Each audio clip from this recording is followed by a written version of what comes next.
საქართველოს ახალგაზრდა კონსტიტუციონალისტთა ასოციაცია და დღეს პრინციპში სწორედ აი ამ ორგანიზაციის ეგიდით ვესწრები მე აღნიშნულ კონფერენციას.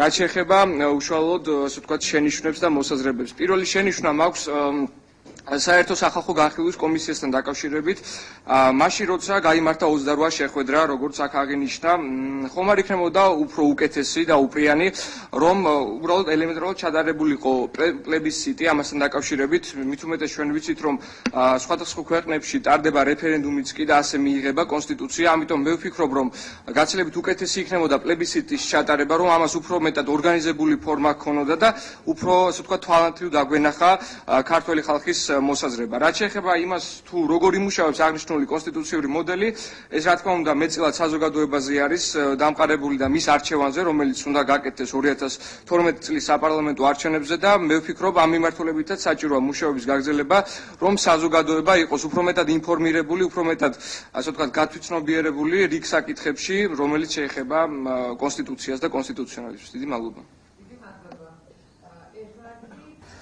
დიდი მადლობა ამ შესაძლებლობისთვის, რომ აი ამ საზოგადოებას გაუზიარო ჩემი აზრი და ამავდროულად ნაწილობრივ საზოგადოებრივი